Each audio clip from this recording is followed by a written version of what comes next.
गरुड़ जी बोले, हे विभो, अब आप पुण्यात्मा पुरुषों के शरीर के दाह संस्कार का विधान बतलाइए, और यदि पत्नी सती हो तो उसकी महिमा का भी वर्णन कीजिए। श्री भगवान ने कहा, हे ताक्षर्य, जिन औधर्वदैहिक कृत्यों को करने से पुत्र और पौत्र पितृ ऋण से मुक्त हो जाते हैं उसे बताता हूँ, सुनो। बहुत से दान देने से क्या लाभ? माता पिता की अंत्येष्टि क्रिया भलीभांति करें, उससे पुत्र को अग्निष्टोम याम के समान फल प्राप्त हो जाता है। माता पिता की मृत्यु होने पर पुत्र को शोक का परित्याग करके सभी पापों से मुक्ति प्राप्त करने के लिए समस्त बांधवों के साथ मुंडन कराना चाहिए। माता पिता के मरने पर जिसने मुंडन नहीं कराया वह संसार सागर को तारने वाला पुत्र कैसे समझा जाए। अतः नख और कांख को छोड़कर मुंडन कराना आवश्यक है।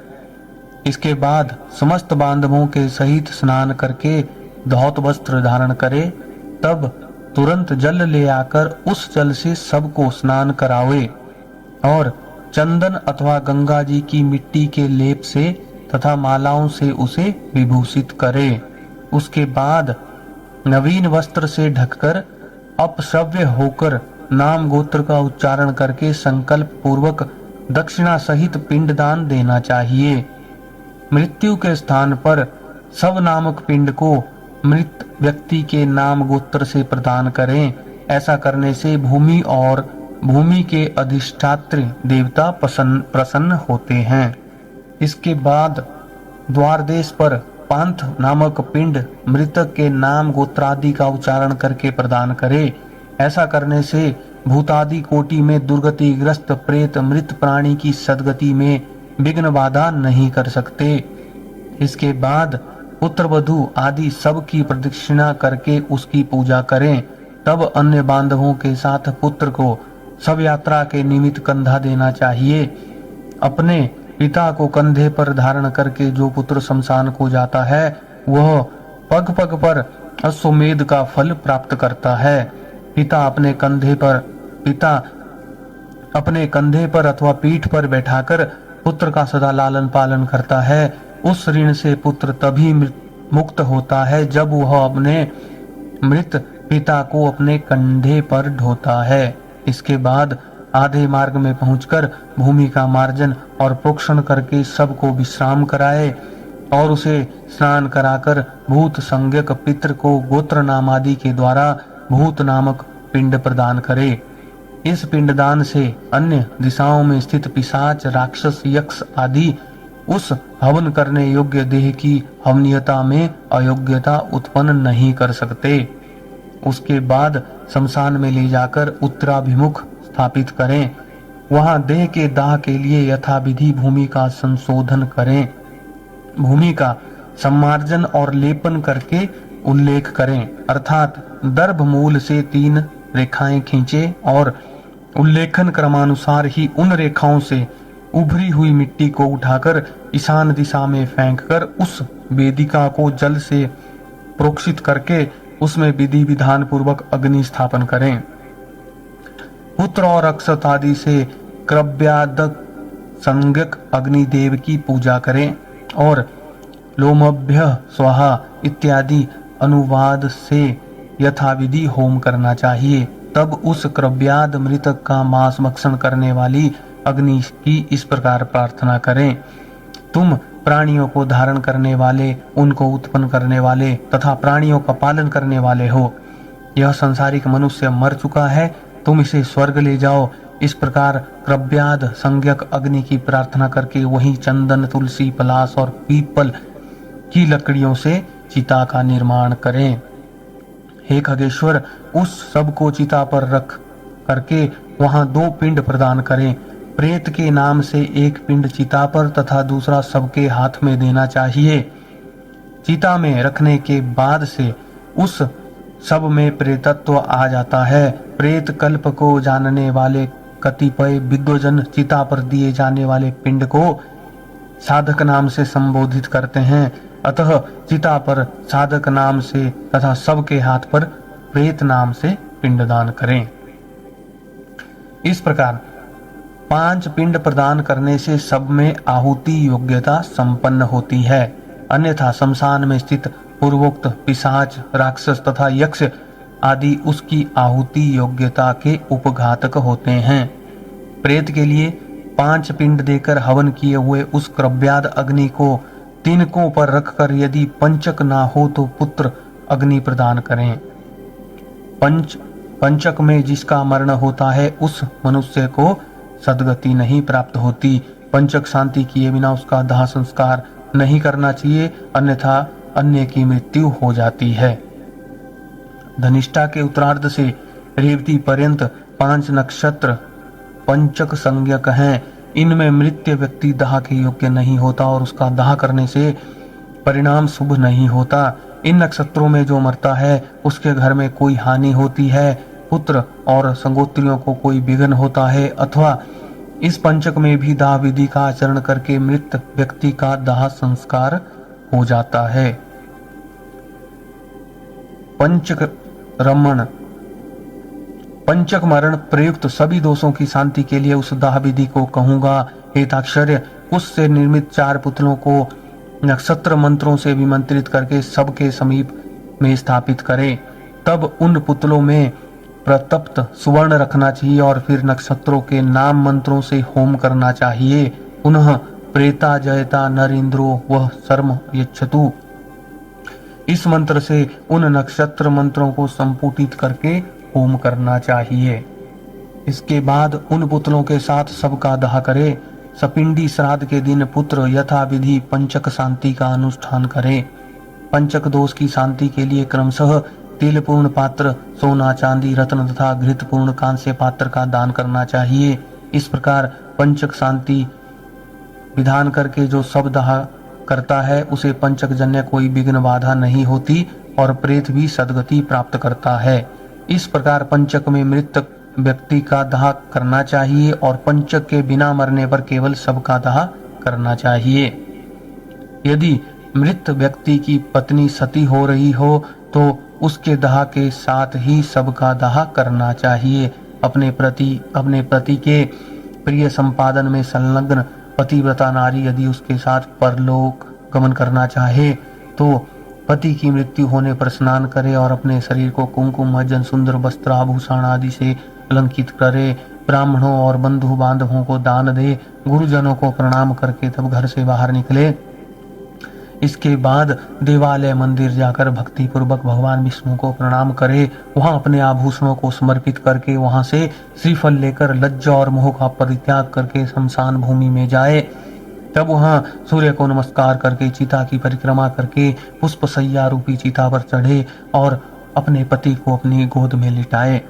तदंतर सखियों को श्रीफल देकर दाह के लिए आज्ञा प्रदान करे और शरीर दाह को गंगा जल में स्नान के समान मानकर अपना शरीर जलाए। गर्भिणी स्त्री को अपने पति के साथ दाह नहीं करना चाहिए। प्रसव करके और उत्पन्न बालक का पोषण करने के अनंतर उसे सती होना चाहिए। यदि स्त्री अपने मृत पति के शरीर को लेकर अपने शरीर का दाह करती है तो अग्नि उसके शरीर मात्र को जलाते हैं और उसकी आत्मा को कोई पीड़ा नहीं होती। धोखे जाते हुए स्वर्ण आदि धातुओं का मल जैसे अग्नि में जल जाता है, उसी प्रकार पति के साथ जलने वाली नारी अमृत के समान अग्नि में अपने पापों को जला देती है। जिस प्रकार सत्यपरायण धर्मात्मा पुरुष शपथ के समय तपे हुए लोह पिंड आदि को लेने पर भी नहीं जलता, उसी प्रकार चिता पर पति के शरीर के साथ संयुक्त वह नारी कभी भी नहीं जलती, अर्थात उसे दाह प्रयुक्त कष्ट नहीं होता। प्रत्युत उसकी अंतरात्मा मृत व्यक्ति की अंतरात्मा के साथ एकत्व प्राप्त कर लेती है।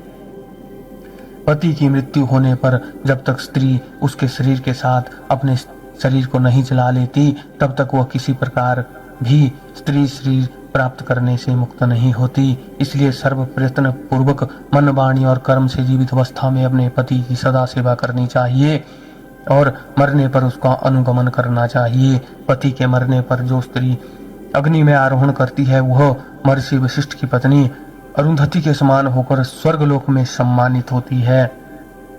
वह वहाँ पति परायण नारी अप्सरागणों के द्वारा स्तूयमान होकर 14 इंद्रों के राज्यकाल पर्यंत अर्थात 1 कल्प तक अपने पति के साथ स्वर्गलोक में रमण करती है। जो सती अपने भर्ता का अनुगमन करती है वह अपने मातृकुल, पितृकुल और पतिकुल इन तीनों कुलों को पवित्र कर देती है।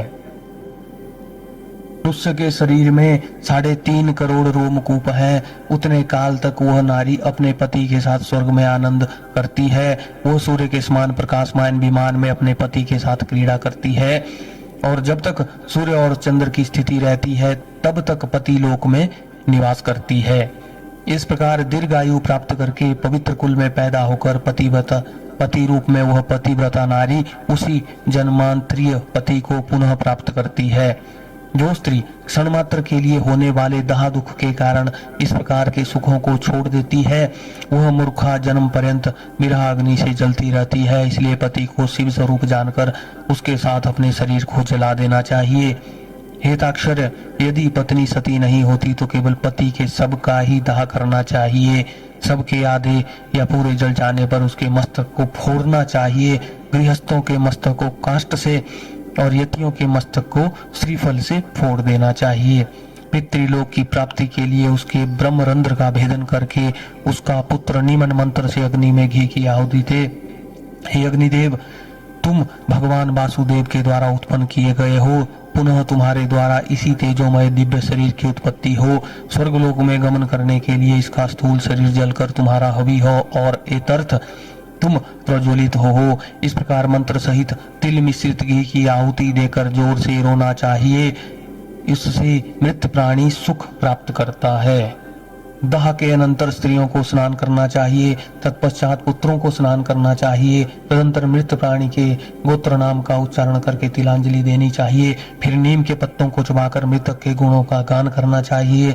आगे आगे स्त्रियों को और पीछे पुरुषों को घर जाना चाहिए और पुनः घर में स्नान करके गोग्रास देना चाहिए। पत्तल में भोजन करना चाहिए और घर का अन्न नहीं खाना चाहिए। मृतक के स्थान को लीपकर वहां 12 दिन तक रात दिन दक्षिणाभिमुख अखंड दीपक जलाना चाहिए। हेताक्षर्य, सब दाह के दिन से लेकर 3 दिन तक सूर्यास्त होने पर शमशान भूमि में अथवा चौराहे पर मिट्टी के पात्र में दूध और जल देना चाहिए। काठ की 3 लकड़ियों को दृढ़ता पूर्वक सूत से बांधकर अर्थात तिकोड़िया बनाकर उस पर दूध और जल से भरे हुए कच्ची मिट्टी के पात्र, घड़ा आदि को रखकर यह मंत्र पढ़ें। हे प्रेत, तुम शमशान की आग से जले हुए हो, बांधवों से परित्यक्त हो। यह जल और दूध तुम्हारे लिए है, इसमें स्नान करो और इसे पियो। साग्निक, जिन्होंने अग्न्याधान किया हो को चौथे दिन अस्थि संचय करना चाहिए और निश्चित बार तिथि का विचार करके निराग्निक को तीसरे अथवा दूसरे दिन अस्थि संचय करना चाहिए। अस्थि संचय के लिए शमशान भूमि में जाकर स्नान करके पवित्र हो जाए। उनका सूत्र लपेटकर और पवित्री धारण करके शमशान वासियों भूत आदि के लिए पुत्र को यमायत्वा इस मंत्र से मांस उड़द की बलि देनी चाहिए और 3 बार परिक्रमा करनी चाहिए। हे खगेश्वर, इसके बाद चिता स्थान को दूध से सींचकर जल से सींचे। तदंतर अस्थि संचय करे और उन अस्थियों को पलाश के पत्ते पर रखकर दूध और जल से धोए और पुनः मिट्टी के पात्र पर रखकर यथा विधि श्राद्ध पिंड दान करे। त्रिकोण स्थंडिल बनाकर उसे गोबर से लीपे। दक्षिणाभिमुख होकर स्थंडिल के तीनों कोनों पर 3 पिंड दान करें। चीता भस्म को एकत्र करके उसके ऊपर तिपाई तिगोड़िया रखकर उस पर खुले मुख वाला जलपूर्ण घट स्थापित करें। के बाद चावल पकाकर उसमें दही और घी तथा मिष्ठान मिलाकर जल के सहित प्रेत को यथाविधि बलि प्रदान करें। हे खग, फिर उत्तर दिशा में 15 कदम जाए और वहां गड्ढा बना करके अग्नि पात्र को स्थापित करें। उसके ऊपर दाह जनित पीड़ा नष्ट करने वाला पिंड प्रदान करें और गड्ढे से उस अस्थि पात्र को निकालकर उसे लेकर जलाशय को जाए। वहां दूध और जल से उन अस्थियों को बार बार प्रक्षालित करके चंदन और कुंकुम से विशेष रूप से चर्चित करें। फिर उन्हें एक दोने में रखकर हृदय और मस्तक में लगाकर उनकी परिक्रमा करें तथा उन्हें नमस्कार करके गंगा जी में विसर्जित करें, छोड़ दें। जिस मृत प्राणी की अस्थि 10 दिन के अंतर्गत गंगा जी में विसर्जित हो जाती है उसका ब्रह्मलोक से कभी भी पुनरागमन नहीं होता। गंगा जल में मनुष्य की अस्थि जब तक रहती है उतने 1000 वर्षों तक वह स्वर्गलोक में विराजमान रहता है। गंगा जल की लहरों को छूकर हवा जब मृतक का स्पर्श करती है तब उस मृतक के पातक तक क्षण ही नष्ट हो जाते हैं। महाराज भागीरथ उग्र तप से गंगा देवी की आराधना करके अपने पूर्वजों का उद्धार करने के लिए गंगा देवी को ब्रह्मलोक से भूलोक ले आए थे, जिसके जल ने भस्मीभूत राजा सागर के पुत्रों को स्वर्ग में पहुंचा दिया। उन गंगा जी का पवित्र यश तीनों लोकों में विख्यात है। जो मनुष्य अपनी पूर्वावस्था में पाप करके मर जाते हैं, उनकी अस्थियों को गंगा में छोड़ने पर वे स्वर्गलोक चले जाते हैं। किसी महारण्य में सभी प्राणियों की हत्या करने वाला कोई व्याध सिंह के द्वारा मारा गया। जब वह नरक को जाने लगा, उसकी अस्थि गंगा जी में गिर पड़ी, जिससे वह दिव्य विमान पर चढ़कर देवलोक को चला गया। इसलिए सतपुत्र को स्वतः ही अपने पिता की अस्थियों को गंगा जी में विसर्जित करना चाहिए। अस्थि संचयन के अनंतर 10 गात्र वृद्धि का अनुष्ठान करना चाहिए। यदि कोई व्यक्ति विदेश में अथवा वन में अथवा चोरों के भय से मरा हो और उसका शव ना प्राप्त हुआ हो, तो जिस दिन उसके निधन का समाचार सुने उस दिन कुश का पत्तल बनाकर पूर्व विधि के अनुसार केवल उसी का दाह करें और उसकी भस्म को लेकर गंगा जी में विसर्जित करें। 10 गात्रादि कर्म भी उसी दिन से आरंभ करना चाहिए और सांवत्सरिक श्राद्ध में भी उसी सूचना वाले दिन को ग्रहण करना चाहिए। यदि गर्भ की पूर्णता हो जाने के अनंतर नारी की मृत्यु हो गई हो तो उसके पेट को चीरकर बालक को निकाल ले। यदि वह भी मर गया हो तो भूमि में गाड़कर केवल मृत स्त्री का दाह करें। गंगा के किनारे मरे हुए बालक को गंगा जी में ही प्रवाहित कर दें और उस स्थान पर मरे 27 महीने तक के बालक को भूमि में गाड़ दें। इसके बाद की अवस्था वाले बालक का दाह संस्कार करें और उसकी अस्थियां गंगा जी में विसर्जित करें तथा जलपूर्ण कुंभ प्रदान करें एवं केवल बालकों को ही भोजन कराएं। गर्भ के नष्ट होने पर गर्भस्थ शिशु के उद्देश्य से उसकी कोई क्रिया नहीं की जाती, पर शिशु दांत निकलने के पूर्व की अवस्था वाले बच्चे के मरने पर उसके लिए दुग्ध दान करना चाहिए। बालक चूड़ाकरण के पूर्व या 3 वर्ष की अवस्था वाले के मरने पर उसके लिए जट पूर्ण घट का दान करना चाहिए और खीर का भोजन कराना चाहिए। कुमार के मरने पर कुमार बालकों को भोजन कराना चाहिए और उपनीत पौगंड अवस्था के बच्चे के मरने पर उसी अवस्था के बालकों के साथ ब्राह्मणों को भोजन कराएं।